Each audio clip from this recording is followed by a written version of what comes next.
las diapositivas. Ok, doctor.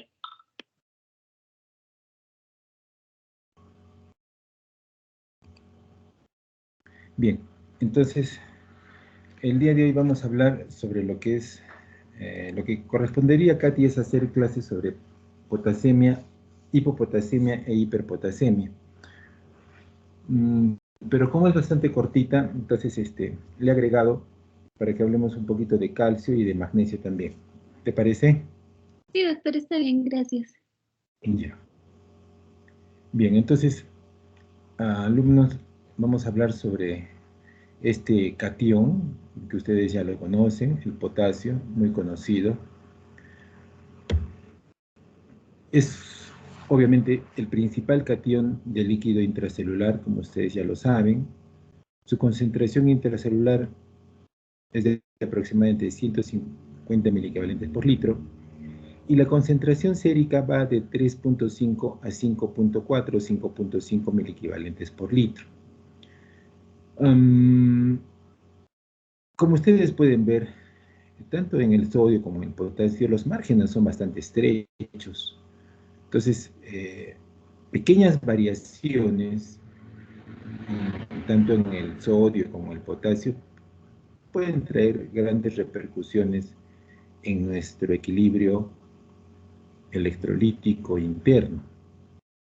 De allí que es muy importante siempre monitorizar ambos cationes, ¿no? Cuando se hace un examen de electrolitos. Ya ustedes saben que generalmente siempre, frente a un paciente grave, siempre pedimos un examen de AGA y electrolitos, ¿no? AGA para ver los gases arteriales y de electrolitos para ver cómo está el sodio, el potasio, el calcio, el bicarbonato, el lactato, el anión GAP, ¿no? Que son indicadores de cómo está yendo nuestro medio interno. He de decirles que en todas las patologías de cualquier índole, en cualquier especialidad, siempre lo primero que van a leer ustedes o van a encontrar es manejar el medio interno. Siempre se recomienda eso, ¿no? Manejar un buen balance hídrico, manejar un buen medio interno para mantener el equilibrio y la homeostasis, ¿no?, de todo nuestro organismo. ¿Cuáles son los requerimientos de potasio en nuestro cuerpo? Los requerimientos van de 1.3 miliequivalentes por kilo por día. Esos son los requerimientos. Entonces, por metro cuadrado, más bien es de 20 a 40 miliequivalentes por metro cuadrado por día. Estos valores los usamos de 1 a 3 miliequivalentes por kilo por día en menores de 12 kilos y en mayores de 12 kilos los utilizamos por superficie corporal.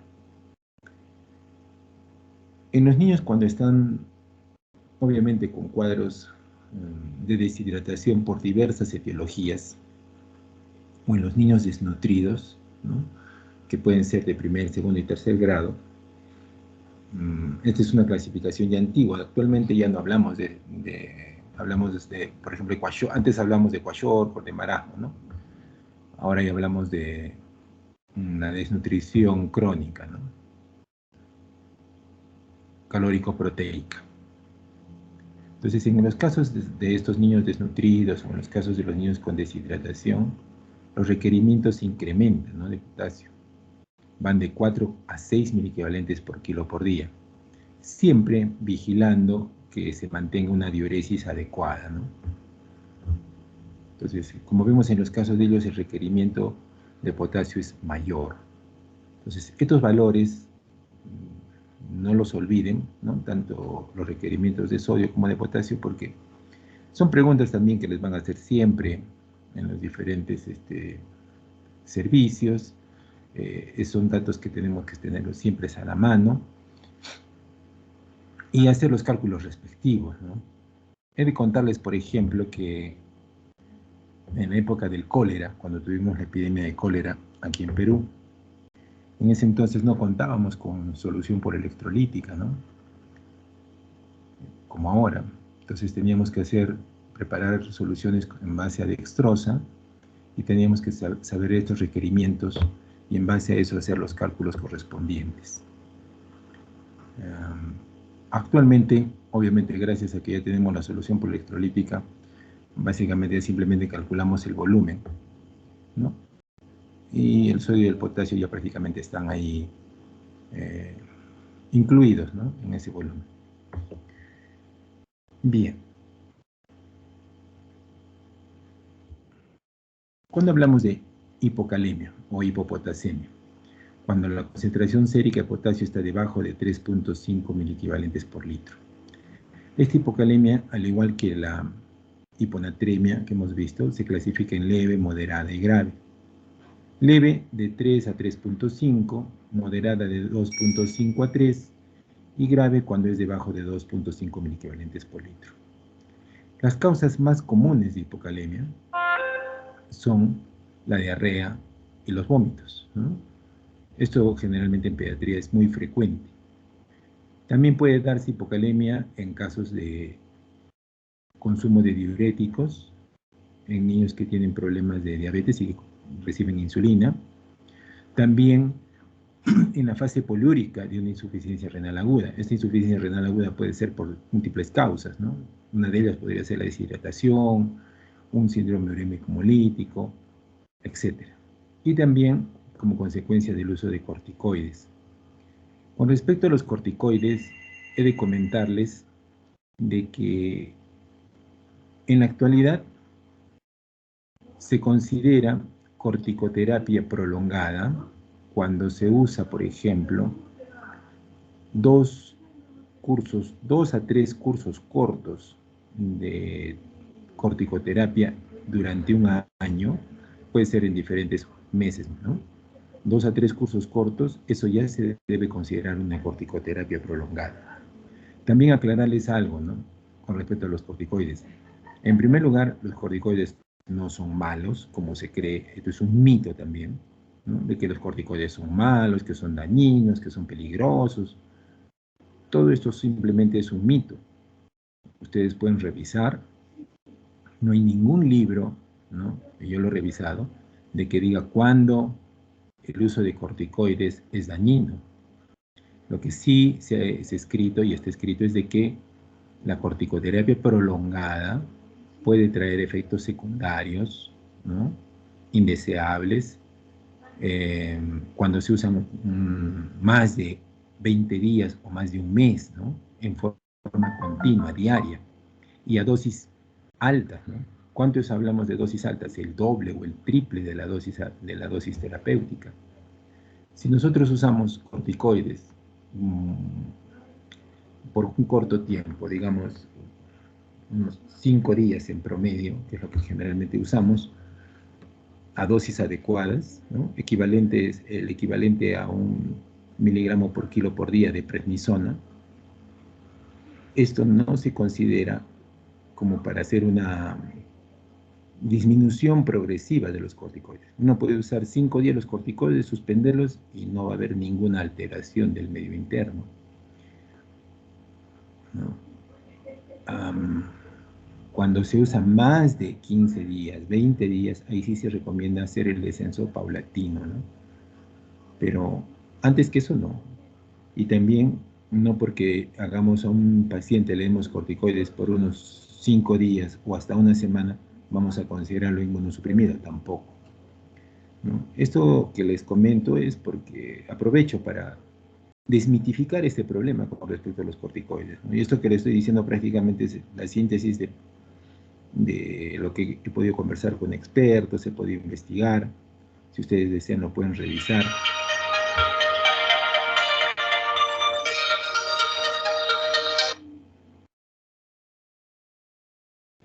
¿No? Pero no, digamos, no hay que tenerle miedo al uso de los corticoides. Son buenos desinflamatorios y hay obviamente corticoides de alta potencia, de moderada potencia y de leve potencia, ¿no? Esa sí es la clasificación. No olvidemos que la dexametasona es un corticoide dentro de los de alta potencia, ¿no? Y la hidrocortisona es el corticoide más fisiológico. Esto ténganlo muy presente, ¿no? ustedes que después van a ser médicos serumistas, no estén haciendo la mezcla, la famosa mezcla, ¿no? Otro mito, ¿no? Usar una penicilina más dexametasona. Piensan que la dexametasona la ponen con la penicilina para evitar el shock anafiláctico. En realidad no pasa eso.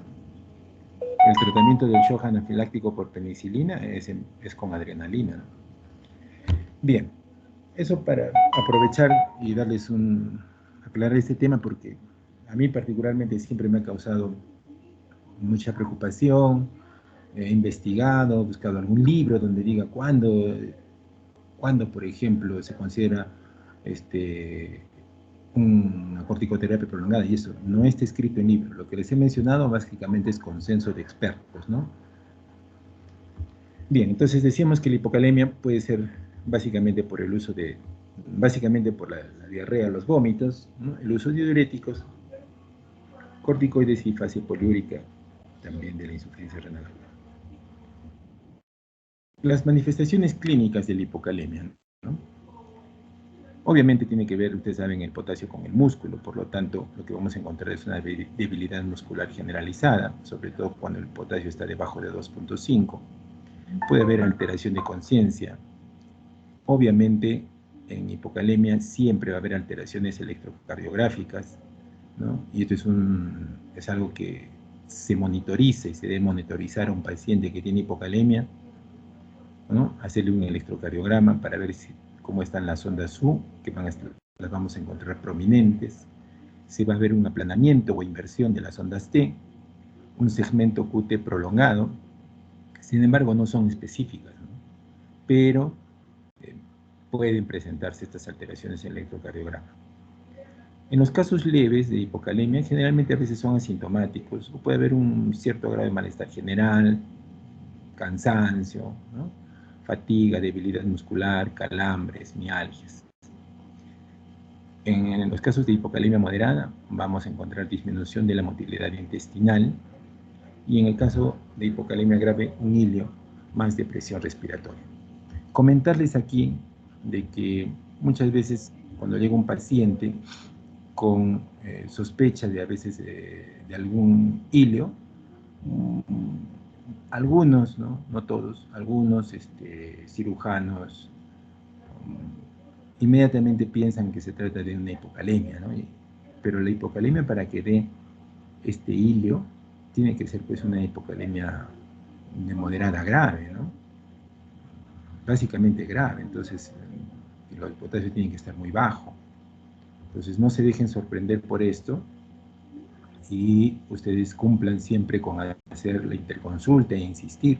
Si es que ustedes sospechan de que tiene su paciente un hilio por alguna razón mecánica, como alguna obstrucción intestinal, ¿no? Algún vólvulo, malrotación, etc. El tratamiento de la hipocalemia obviamente es la administración de potasio, ¿no? Se puede hacer un reto de potasio, eso le llamamos tratamiento rápido, ¿no? Pero corremos el riesgo de que pueda producir un paro cardíaco, arritmia y flebitis. Entonces tiene que ser la corrección de la hipocalemia monitorizado, de preferencia en una unidad de cuidados intermedios o una unidad de cuidados intensivos, ¿no? Porque puede presentarse estos efectos adversos. Generalmente, los retos de potasio, si bien es cierto, tiene así el nombre de reto, pero no se debe administrar rápidamente, ¿no? La corrección debe ser lenta, ¿no? Obviamente, como les dije al inicio, vigilar que haya una buena diuresis para agregar el potasio. No se debe dar más de 40 miliequivalentes por litro, ¿no?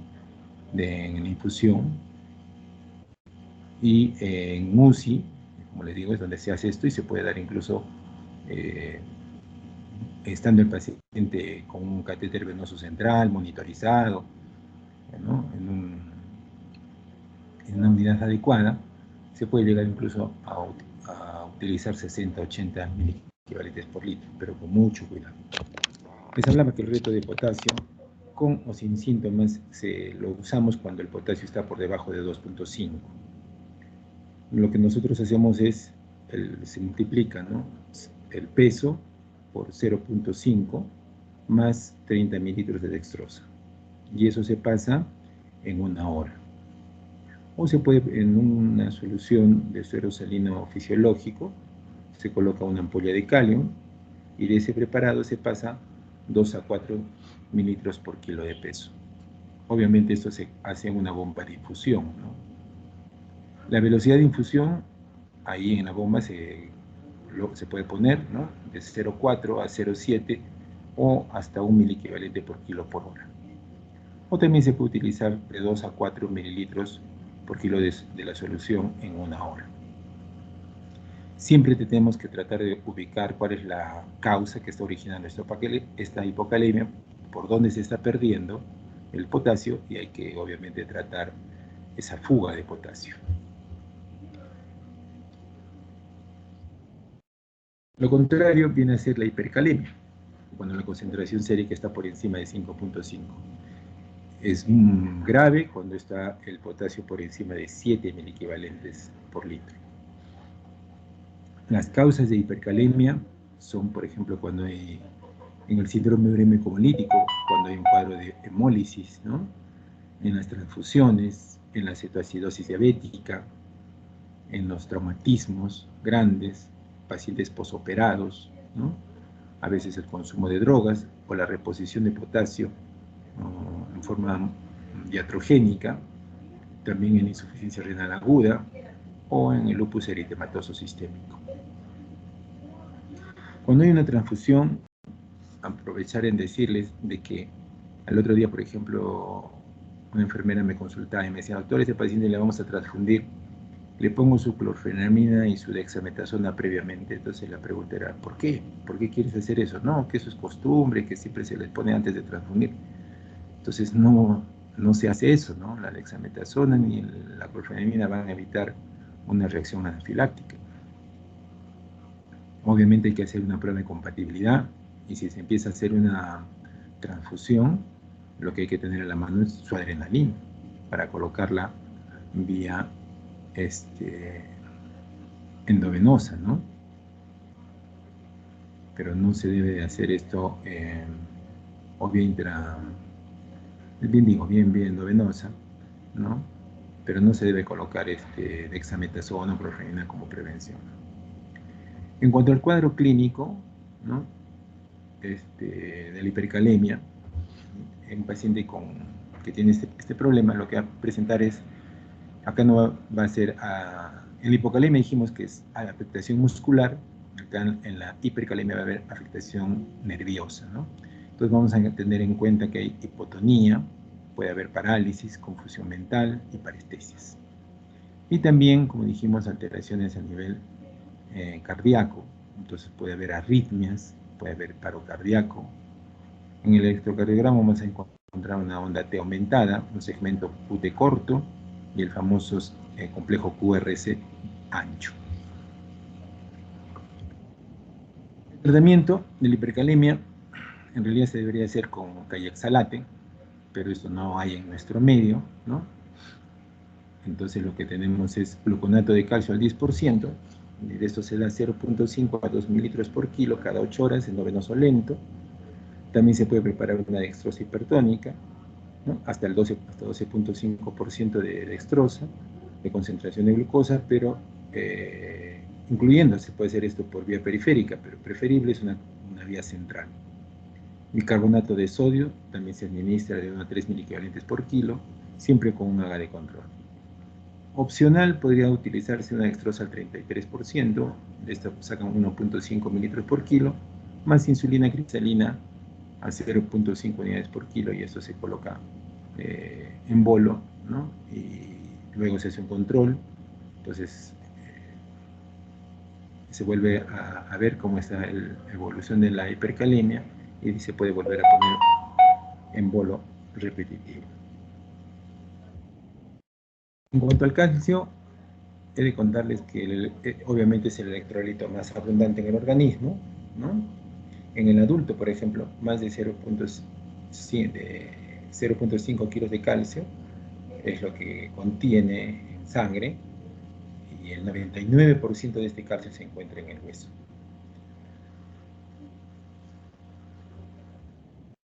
calcio plasmático circula por nuestro organismo en tres formas, ¿no? Unido a proteínas plasmáticas, el 50% a la albúmina, quelado a aniones plasmáticos como sulfatos y fosfatos en un 5 a 10%, y el calcio iónico, que es el que tiene la actividad fisiológica.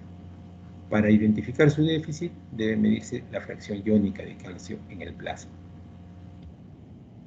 ¿Cuáles son las funciones del calcio? Las funciones del calcio tienen que ver con la regulación de la neurotransmisión de los estímulos químicos y eléctricos, tiene que ver con la secreción celular, coagulación de la sangre, transporte de oxígeno, en la actividad enzimática celular como segundo mensajero, y también tiene una función estructural a nivel óseo. El calcio se distribuye, ¿no?, de la siguiente forma. El calcio corporal total es de 400 miliequivalentes por kilo de peso en niños, y en adultos es de 900 miliequivalentes por kilo. Dijimos que el 99% está en el hueso. El calcio extracelular se mantiene constante a pesar del intercambio libre con un enorme reservorio de hueso. El calcio sérico se mantiene dentro de límites muy estrechos, ¿no?, con un promedio de 10 miligramos por decilitro. 40% está unido a proteínas, 60% es ultrafiltrable. De ese 60%, un 14% forma complejos, ¿no?, con los fosfatos y citratos, y un 46% de calcio libre iónico, que equivale a 3.55 miligramos por decilitro. En caso de acidosis, está elevada la fracción de calcio iónico, y en caso de alcalosis está disminuida. Ese 40% de calcio que está unido a las proteínas, 1 gramo de albúmina une, por ejemplo, 0.8 miligramos de calcio, que viene a ser un 80% del calcio que se liga a la albúmina, y 1 gramo a la globulina, ¿no? Eso une un 0,16 miligramos de calcio. El calcio se regula en dos lugares, ¿no?, en el tubo digestivo y en el riñón. El calcio se absorbe en el duodeno y en el yeyuno por acción de la 1,25 dihidroxivitamina D. Frente a una hipocalcemia se estimula la paratormona, la que a su vez favorece la conversión renal de esta 25 dihidroxivitamina a 1,25 dihidroxivitamina. Allí se produce un aumento de la absorción de calcio intestinal, ¿no? Entonces, cuando hay baja de calcio en los alimentos, cuando el niño está creciendo, durante la gestación también aumenta la absorción de calcio, ¿no?, cuando hay una depresión de las reservas óseas, de la vitamina D3, de la paratormona. Disminuye su absorción cuando hay presencia de fitatos, oxalatos, citratos en el tubo digestivo. Aprovecho aquí para comentarles, ¿no?, nunca se consume la avena con leche. Normalmente siempre toda la gente piensa que la leche y la avena es una muy buena combinación. Obviamente eso otro mito más, ¿no?, de la pediatría, porque los niños son los que las madres les exigen que consuman avena con leche.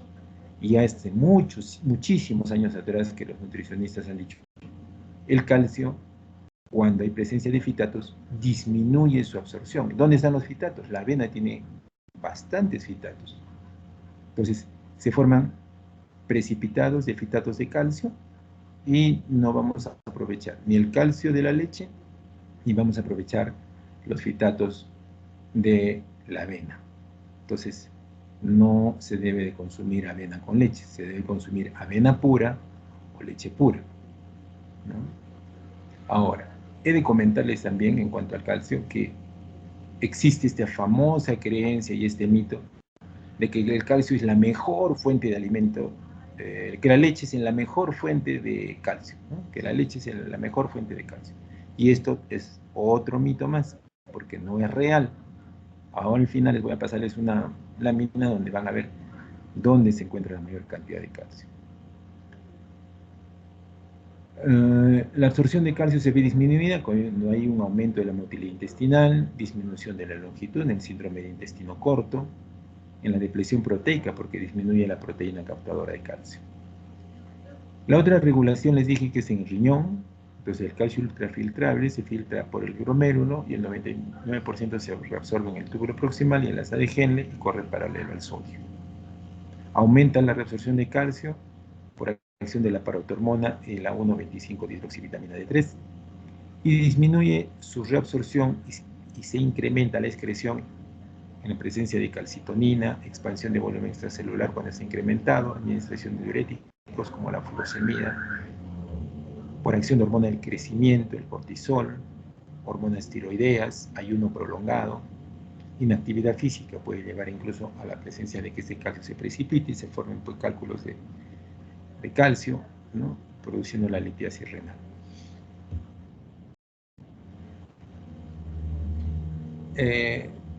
Hay que dosar el calcio, ¿no? Cuando sospechamos de que hay una alteración de este ion.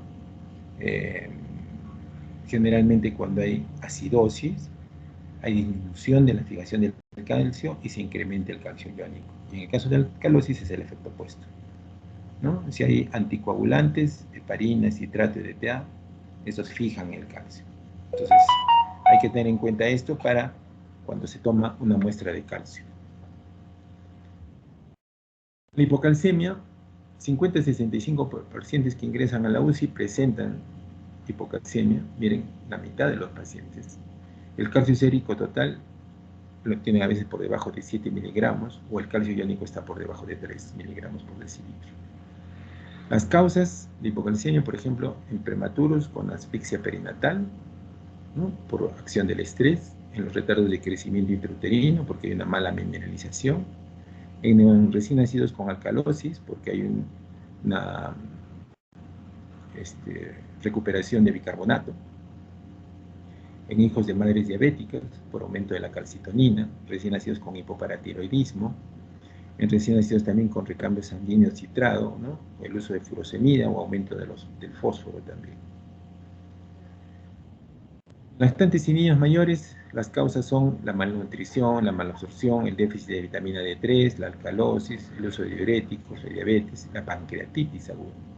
Siempre no olvidemos que en la pancreatitis hay que hacer un manejo, ya en la actualidad ya no es un manejo quirúrgico, es más un manejo médico, expectante, salvo que haya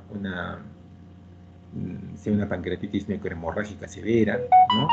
A veces amerita la intervención quirúrgica, si no, no. Y las manifestaciones clínicas, ¿no? De la hipocalcemia. Entonces, frente a una hipocalcemia aguda, tenemos que la sintomatología va a variar tanto en el recién nacido como en el grupo de lactantes y niños. En el recién nacido puede presentar apneas, ¿no? Entonces, un recién nacido que tenga apnea, hay que hacer siempre su dosaje de calcio. Si es que el niño está con irritabilidad, temblores.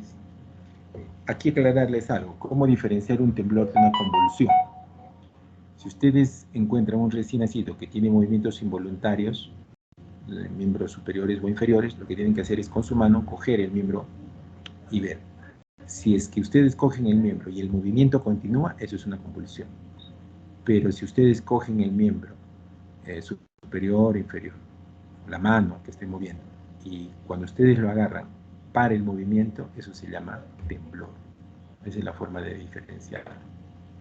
También encontramos hipocalcemia aguda en los recién nacidos, ¿no? Cuando están estos chicos tienen hipertonía. Rara vez pueden presentar convulsiones, ¿no? Hay disfunción cardíaca, dijimos prolongación del QT, puede haber arritmias y puede haber también tetania. En los lactantes y niños generalmente encontramos una tetania manifiesta con hiperexcitabilidad del sistema nervioso central y periférico, el famoso espasmo carpopedal, los espasmos musculares, puede haber sensación de hormigueo y parestesias con adormecimientos, espasmo laríngeo también, y el famoso signo de Chauvet, ¿no? Que es por estímulo del nervio facial se contrae el orbicular de los labios. Cuando la hipocalcemia es asintomática, se resuelve generalmente espontáneamente. Cuando la hipocalcemia es por ingesta insuficiente y es crónica, ¿no? El tratamiento se da carbonato de calcio de 25 a 35 miligramos por kilo por día de calcio elemental. Ahí hay varias presentaciones, ¿no? Viene el calcefor, el calzal, la capimida. Se da también vitamina D, 400 unidades por día. Y también se puede administrar lactato de calcio, 200 miligramos por kilo por día repartido en 3 dosis. Cuando la hipocalcemia aguda está asociada a síntomas, se utiliza el gluconato al 10%. se da 18 miligramos por kilo por dosis, que viene a ser 1 mililitro, tiene 9 miligramos de calcio elemental. Entonces, ¿cuál sería la dosis? 2 mililitros por kilo por dosis y una ampolla de gluconato de calcio al 10%.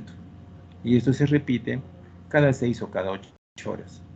Se puede dar vía endovenosa, siempre con mucho cuidado, lentamente y de preferible en una buena vena porque puede producir flebitis. O también se puede utilizar la fórmula de 75 miligramos por kilo por día de calcio repartida en 4 dosis. Pero lo más práctico es recordar que de una ampolla de gluconato de calcio, ¿no?, se da 2 mililitros de esta ampolla por kilo por dosis, y eso cada 6 o cada 8 horas. Como les dije, debe administrarse muy lento, controlando siempre la frecuencia cardíaca, ¿no? Siempre en la indicación se debe poner suspender si la frecuencia cardíaca disminuye por debajo del límite del percentil 5 para la edad del paciente, ¿no? Generalmente lo que ponemos nosotros es, se suspende la administración de calcio si frecuencia cardíaca baja por debajo de 90. Debe administrarse, como le dije, lentamente. Entonces, también en esta hipocalcemia asociada a síntomas se pone vitamina D. En el recién nacido es lo mismo, hacemos el gluconato de calcio al 10%, 2 mililitros por kilo por dosis, ¿no?, endovenoso lento, diluido, controlando siempre la frecuencia cardíaca. Y ya luego se entra la dosis de mantenimiento, que puede ser 0.0 mililitros por kilo por dosis cada 8 horas, o su equivalente, que debe ser 1 o 2 miligramos por miliequivalentes, perdón, 1 o 2 miliequivalentes por kilo repartido en 3 dosis. En el caso de la hipercalcemia, es cuando los niveles séricos de calcio, ¿no?, plasmático están por encima de 11 miligramos por decilitro, y el calcio iónico está por encima de 5. Las causas de hipercalcemia son la osteolisis. Dentro de la osteolisis tenemos al hiperparatiroidismo primario y terciario, el hipertiroidismo, la inmovilización. Un paciente que está mucho tiempo en UCI, inmovilizado, puede tener problemas de hipercalcemia, ¿no? Y también la osteolisis se puede presentar, ¿no?, en los casos de mieloma múltiple. Otras causas de hipercalcemia, cuando hay una ingesta aumentada, ¿no? Entonces, a veces porque les damos a los niños exceso de vitamina D, suplementos, ¿no?, que tienen excesiva cantidad de calcio, el uso también de algunos diuréticos como las tiazidas. Entonces ahí podríamos presentar hipercalcemia. Y también cuando hay hiperproteinemia, ¿no?, por ejemplo en el caso de la hiperalbuminemia.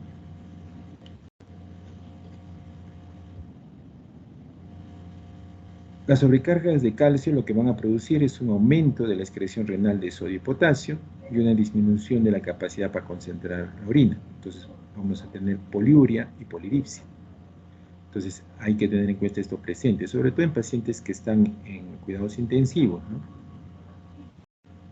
Ellos pueden recibir sobrecargas de calcio y pueden tener este problema de poliuria y polidipsia.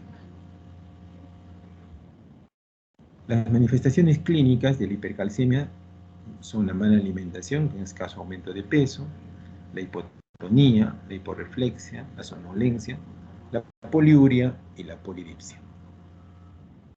El tratamiento de la hipercalcemia, si es una hipercalcemia sintomática aguda, se recomienda previa expansión extracelular con cloruro de sodio al 9%, de 20 mililitros por kilo, dar furosemida por su efecto hipercalciúrico, ¿no?, 1 a 2 miligramos por kilo. En niños mayores se ha utilizado a veces la calcitonina de 5 a 8 unidades por kilo por dosis cada 12 horas, sobre todo si es en hipercalcemia asociada a inmovilización. Hay que tener en cuenta siempre que pueden presentar este problema de hipercalcemia a los niños a los cuales han sido intervenidos y se les ha hecho por hiperparatiroidectomía. En la hipercalcemia, por intoxicación de vitamina D3, se recomienda dar prednisona, 20 a 40 miligramos por día. En la hipercalcemia leve, por lo general, al reducir el ingreso de calcio y al suspender los suplementos de vitamina D3, esto se va a normalizar en la hipercalcemia leve. Junto al magnesio, el magnesio el cuarto catión más abundante, tiene una función celular importante como catalizador en la actividad enzimática, en la glucogenólisis, en la estimulación de la ATPasas, en la estructura del hueso. El magnesio corporal total, en lactantes, sus requerimientos van de 22 milequivalentes por kilo y en adultos de 28 milequivalentes por kilo. El 60% de este magnesio se encuentra en el hueso, ¿no? Un tercio es de intercambio libre y el otro 40% es intracelular, que está dividido 50% en el músculo, 20 a 30% en el hígado y el otro 20 a 30% es el magnesio intercambiable, ¿no? Este magnesio siempre está unido a proteínas, al RNA y al ATP. El magnesio sérico es de 1.5 a 1.8 milicuvalentes por litro o 1.6 a 2.6 miligramos por decilitro. De este, el 80% es ultrafiltrable, ¿no? El 55% está ionizado con magnesio, ¿no? Y el 25% está unido a complejos y el 20% es ligado a proteínas. En cuanto a la ingesta, las necesidades mínimas de magnesio son de 3.6 miliquivalentes por kilo por día, como ven es muy poca la cantidad, ¿no? Y a veces podemos encontrarlo nosotros esto en los alimentos, sobre todo en las verduras, ¿no? Con una ingesta de 10 a 25 miliquivalentes por día es suficiente, ¿no? Se absorbe en los tramos iniciales del tubo digestivo, ahí hay un aumento de la absorción por acción de la vitamina D, la paratormona y el sodio. Disminuye en su absorción el calcio y el fósforo y el aumento de la motilidad intestinal. El magnesio se encuentra en la orina, menos del 5% está filtrado por el glomérulo, el 20 a 30% se reabsorbe en el túbulo proximal y el 70-80% en el asa de Henle. El calcio y el magnesio compiten por el mismo transportador. La reabsorción de magnesio corre paralela al calcio y al sodio. Su excreción se ve incrementada cuando hay expansión del volumen extracelular por acción del glucagón, diuréticos osmóticos, mercuriales o una sobrecarga de calcio. Disminuye en su excreción el déficit de magnesio en la dieta, el aumento de la paratormona retiene calcio y magnesio. A nivel digestivo, una disminución en la ingesta de magnesio disminuye el magnesio urinario excretado, sin embargo se va a elevar el magnesio sérico, ¿no? Y esto por acción de básicamente la paratormona, que va a hacer que se incremente el magnesio y el calcio en el extracelular. El déficit de magnesio, ¿no? Cuando los valores van de 1.5 miliquivalentes por litro o 6 miligramos por decilitro. Y esto se produce cuando hay síndromes de mala absorción, hipoparatiroidismo, tratamiento con diuréticos, hipocalcemia, enfermedad celíaca, tratamiento con soluciones de nutrición especial, ¿no? Prolongada, ¿no? Ahí podemos tener la nutrición parenteral, ¿no? También tenemos déficit de magnesio en caso de diarrea y vómitos crónicos. ¿Cuál es la clínica del déficit de magnesio, de la hipomagnesemia? Entonces vamos a encontrar alteraciones electrolíticas asociadas como alteraciones en el potasio, sodio, calcio, fosfato. Puede haber arritmia, ¿no? Puede haber la famosa torsada de Pointes, trastornos neurológicos, ¿no? Alteraciones de conciencia, convulsiones generalizadas, temblores, hiperreflexia. A nivel neurológico podemos encontrar ataxia, habla confusa, acidosis metabólica, cialorrea, espasmos musculares y obnubilación. Y a nivel de electrocardiograma vamos a encontrar un alargamiento del segmento QT. No debemos olvidar que la hipomagnesemia coexiste con hipocalcemia. Entonces, debido a esto, la hipomagnesemia intensa dificulta la liberación de la paratormona, lo que va a inducir la resistencia a la acción de la misma. El tratamiento de la hipomagnesemia. Entonces, se coloca mediante inyectable, sea endovenoso o intramuscular, 0.05 a 0.1 mililitros por kilo de una solución de sulfato de magnesio, ¿no? El 50%, y eso se coloca cada 8 cada 12 horas si es necesario, o vía intramuscular 0.2 mililitros por kilo de una solución de sulfato de magnesio al 25%, con lo cual se va a ver una mejoría en 1 hora. Se controlar siempre las arritmias y la hipotensión sistémica, ¿no? Porque puede haber incluso bloqueos senoauriculares. O también se puede utilizar vía endovenosa, ¿no? 2 a 10 mililitros por kilo de sulfato de magnesio al 1% o 1 mililitro por kilo de sulfato de magnesio al 10%. Entonces, lo último es lo que más usamos nosotros, de sulfato de magnesio al 10% y se coloca 1 mililitro por kilo. Vía oral, hay, ¿no?, sales de cloruro de magnesio o gluconato de magnesio. Cuando el magnesio está elevado se llama pues hipermagnesemia, ¿no? Y ahí cuando encontramos una elevación por encima de 1.8 miligramos por litro de magnesio sérico o de 2.5 miligramos por decilitro. Generalmente la hipermagnesemia es poco frecuente, está asociada a disminución de la función renal, ya que esto impide que el magnesio se incremente a niveles peligrosos. Y ahí va a haber depresión del sistema nervioso central, contracturas del sistema musculoesquelético. Las causas, por ejemplo, cuando se usan enemas, ¿no?, o laxantes que tienen sulfato de magnesio, a veces en forma iatrogénica por líquidos endovenosos con exceso de magnesio, mujeres con preeclampsia y que están recibiendo tratamiento con sulfato de magnesio por la preeclampsia, prematuros nacidos con asfixia, en casos de enfermedad de Addison, está disminuido el sodio, elevado el potasio, disminuye la presión arterial, disminuyen los glucocorticoides. En el síndrome de tapón meconial también, ¿no?, en el recién nacido. Los niveles de magnesio tienden a normalizarse a las 72 horas. Los síntomas: va a haber hiporreflexia, depresión del sistema nervioso central, sobre todo si está por encima de 19 milicavalentes por litro de magnesio. Puede haber depresión respiratoria, apneas, somnolencia, cuando es más de 6 milicavalentes por litro, o coma, cuando está por encima de 15 miligramos por decilitro. Disminución de la motilidad intestinal también, con distensión abdominal. En el laboratorio hay que hacer obviamente el dosaje de magnesio y hay que hacer un electrocardiograma para ver cómo está el intervalo QT, el cual se va a encontrar acortado. ¿Cómo se trata? Con líquidos y electrolitos monitorizados, ¿no? Hay que mejorar la diuresis, se puede utilizar diuréticos como la furosemida, que van a incrementar la excreción de magnesio. Hay que tener en cuenta mucho los cuidados respiratorios y se puede hacer diálisis si es que el magnesio ya sube o supera los 7 miliequivalentes por litro. Muy bien, jóvenes.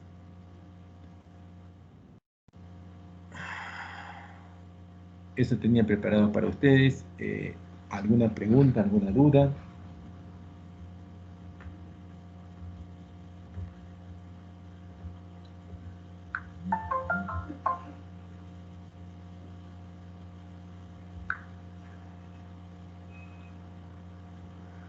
Comentarles lo siguiente. A ver, el día de ayer, vamos a hacer un caso como un pequeño caso, ¿ya? El día de ayer tuve un paciente de 90 años de edad que tiene un problema de una hipertrofia de próstata, ¿no?, por un motivo por el cual le han hecho una talla vesical y él tiene una sonda que está conectada a esa talla vesical. Y este pacientito me consulta un amigo y me envía sus resultados de electrolitos. Entonces, a ver, quiero sus opiniones. A ver, les voy a leer. Le encuentran un sodio de 128, sodio de 128, potasio de 3.55, cloro de 98.8. A ver, ¿cómo haríamos la corrección en este paciente? Tiene 90 años, pesa 70 kilos y tiene un sodio de 128. A ver, así en modo de práctica, ¿cómo podríamos hacer la corrección de este paciente de su... Obviamente está, en cuanto a síntomas, estaba con un déficit de la fuerza muscular, estaba letárgico, obnubilado, o sea, había síntomas, ¿no?, de hiponatremia. A ver, ¿qué dice ver. A ver, ¿qué dices, José? Josecito Torres. Uy, se fue. Se fue José. Ya. César. A ver, César. ¿Cómo corregiríamos el sodio de este paciente?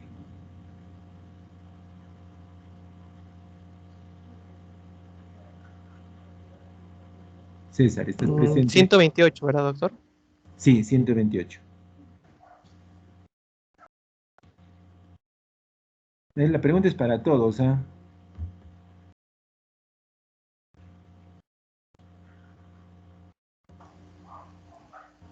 A ver, Doctor, ¿qué dices? eso Dime, César. es una hiponatremia leve. ¿Ya? Mm, mm, mm. Y por lo que acaba de decir la clínica, pues O sea, es una hiponatremia sintomática. ya es No síntoma. tiene, no tiene edemas el paciente, leves síntomas de deshidratación. Yo diría que estaba entre una hiponatremia sintomática, casi entre eubolémica o ligeramente hipovolémica, porque no tenía muchos síntomas de deshidratación. El paciente estaba orinando, había orinado 1 litro en 24 horas, um, se había alimentado, no tenía náuseas, vómitos, toleraba la vía oral, pero sí había, digamos, pérdida de la fuerza muscular, había un poco de temblores, ¿no? Obnubilación, ¿no? Fatiga. Es ligero. Mm, mm, mm. Así en Podría optar. forma práctica. ¿Qué dice Cecita? A ver. A ver, O estoy alguien del grupo. entre, entre hidratarlo. ¿Ya? Sí. ¿Ah?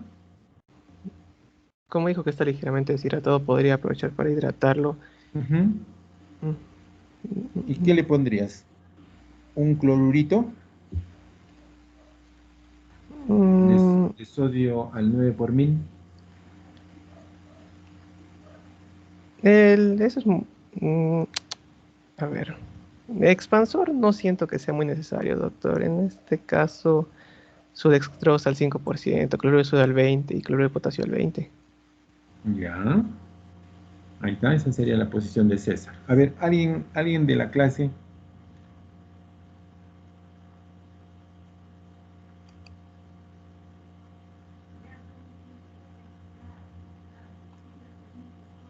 No tenga Doctor, yo miedo. creo que... Sí, adelante. ¿Quién es? Perdón. Carla, doctor. A ver, Carlita. A ver, Carlita. Bueno, doctor, yo creo que por lo que el paciente ya tiene síntomas, Ya, sí sería necesario tratarlo, o sea, ya. tratar esa hiponatremia. Y quizás podríamos administrar lo que es, o sea, hacer la fórmula que usted nos enseñó del sodio deseado menos el sodio observado por el peso Ujú. del paciente por 0,6. Claro. A ver, hagámoslo, Carlita. Y ahorita les voy a comentar cuál ha sido la conducta que hemos seguido. Pero a ver, hagamos entonces, apliquemos la fórmula, Carlita. Aplícale. 128 tiene el paciente, pesa 70 kilos. ¿Cuánto te sale? ¿Cuántos mil equivalentes?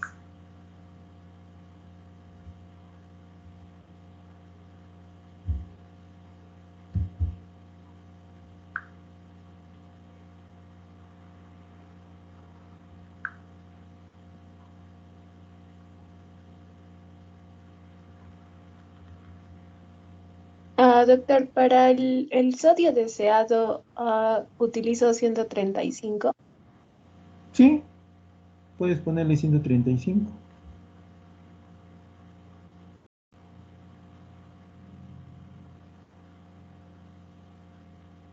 No olvidemos que no hay que corregir rápido, ¿no? Se hace lentamente, o sea, aquí es importante el tiempo. Pero aplícale la fórmula, a ver, ¿cuánto te sale?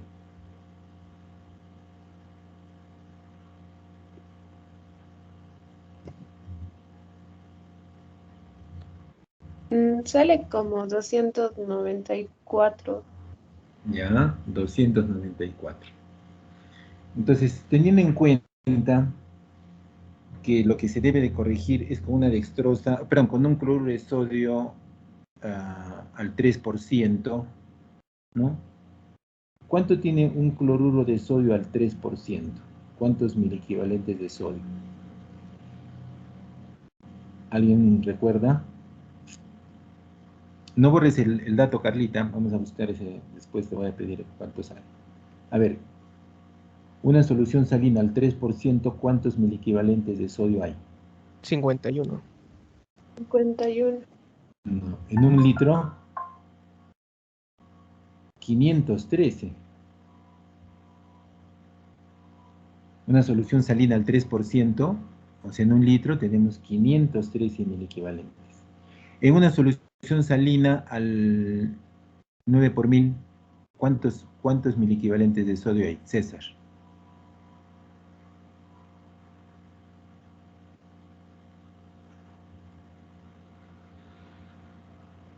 Ese es otro dato que no deben olvidar, ¿ya? Siempre tienen que recordar ese dato. Eso hay que fijarlo en la memoria. 154 milequivalentes, ¿ya? Entonces, un litro de cloruro de sodio al 0.9 por 1000 contiene 154 milequivalentes. Entonces, Carlita, ¿cuántos milequivalentes nos faltaría para llegar a esos? ¿Cuánto era? ¿Cuánto era lo que te salió? 294. Ya. 294 menos 154. 140. 140.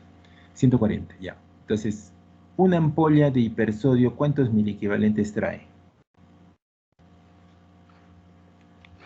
51. Un mililitro, a ver, de hipersodio, ¿cuántos milequivalentes trae?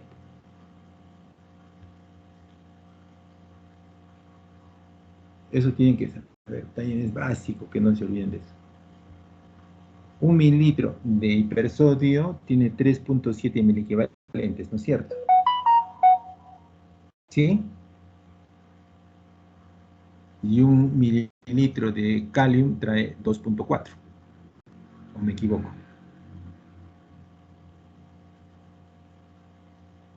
¿Sí, jóvenes? ¿Sí, Carlita? Sí, doctor. Ya, entonces un mililitro de hipersodio trae 3.7.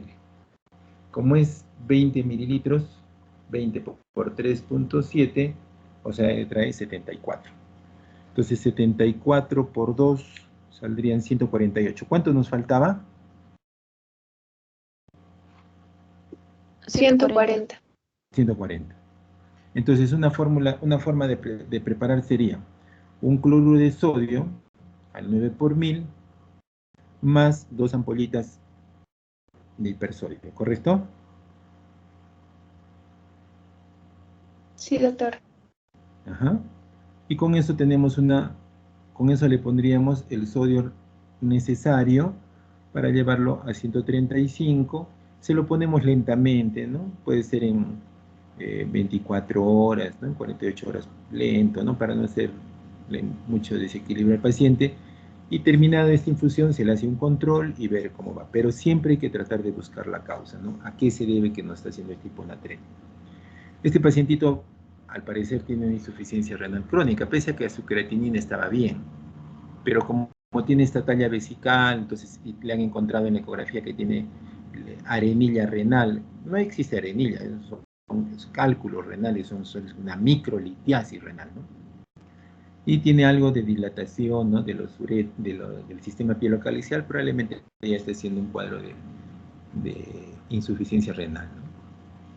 Entonces, eso es lo que anoche, justo que yo estaba de guardia, me llamó un vecino del barrio, su papito tenía este cuadro, ¿no? Entonces anoche se le indicó eso y ya para hoy el paciente está un poquito más despierto, ha recuperado un poco el movimiento, ¿no?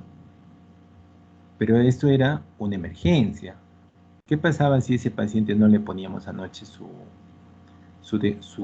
cloruro de sodio con sus 2 ampollitas de hipersodio? Podría haber empeorado en el transcurso de la noche, ¿no? Entonces, fíjense ustedes, a veces no es necesario, digamos, ser un médico internista, pero como médicos generales tenemos que tener las nociones básicas para poder manejar estos casos, ¿no? Otro caso muy importante es el manejo de más que hipercalemias, ¿no? Porque cuando encontramos hipercalemias, ¿qué hacemos en pediatría? Lo llamamos al nefrólogo, hacemos su diálisis peritoneal, ¿no? Esos son los nefrólogos pediatras. Para hacer una diálisis peritoneal no solo se basan en la creatinina. Claro, la creatinina tiene que estar elevada, el niño está cursando con insuficiencia renal aguda. Sobre todo esto pasa en el síndrome urémico hemolítico. Y en esos casos lo que hacemos es la diálisis, ¿no? Y con eso logramos bajar el potasio, ¿no? Porque es temido, ¿no? Es de temer el tema de la hipercalemia, porque puede producir paro cardíaco, ¿no? Entonces, es algo frecuente. Comentarles también algo de que en el urémico hemolítico, ojo, aprovechando de que estamos hablando de este temita, cuando hagan el diagnóstico, cuando hagan sus diagnósticos jóvenes, siempre hagan unidad clínica. Algunas veces me he encontrado, por ejemplo, historias donde el interno, ¿no?, ha puesto síndrome urémico hemolítico, abajo ha puesto insuficiencia renal aguda y más abajito ha puesto anemia. Entonces, ahí hay un error, porque el síndrome urémico hemolítico, ¿qué cosa es? Es una anemia microcítica, microangiopática, ¿no? Es una anemia hemolítica microcítica, microangiopática, más insuficiencia renal aguda. Esa es la definición. Entonces, si ya ustedes escriben síndrome urémico hemolítico, ya no van a estar escribiendo pues anemia, plaquetopenia, insuficiencia renal. Es obvio, todo eso abarca el síndrome urémico hemolítico.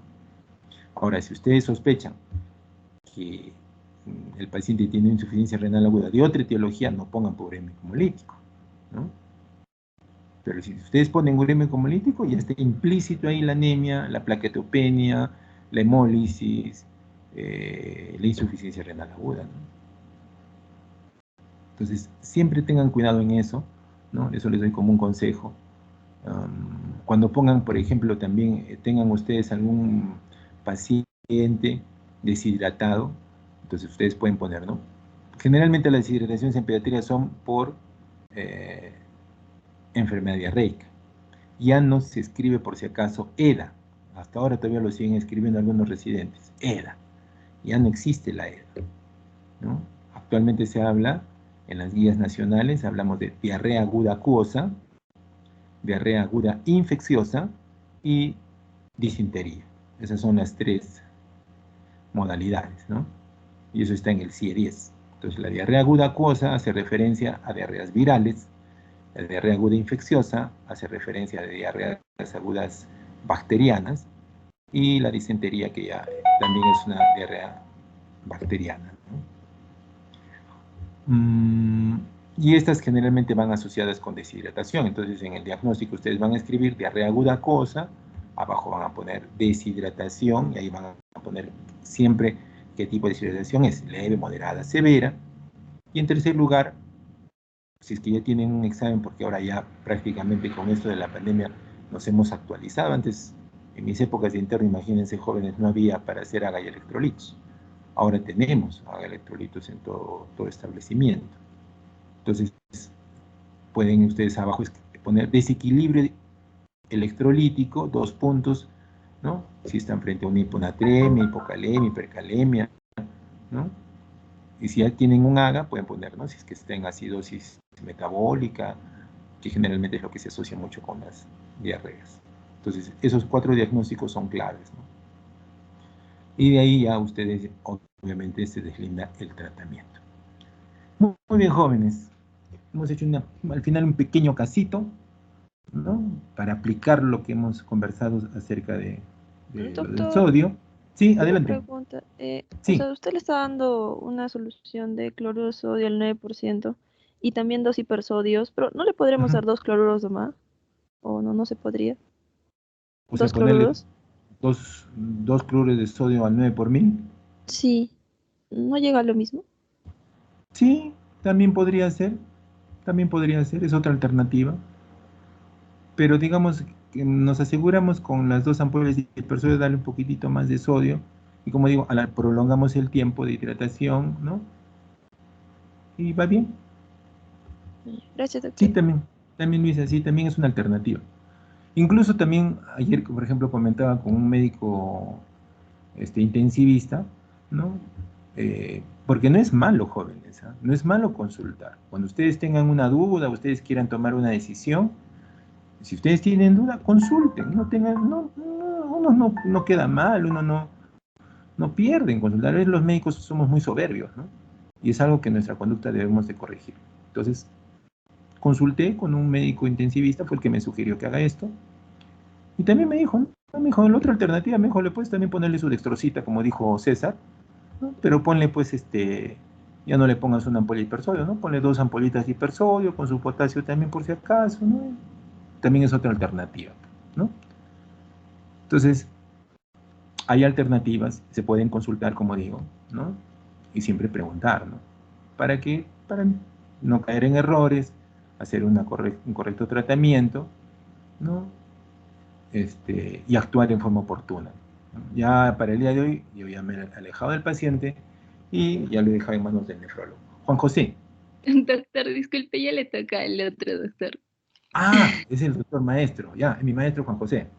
Ya, si está en línea, si me escucha el doctor de los Ríos, muy buenas tardes, los saludo.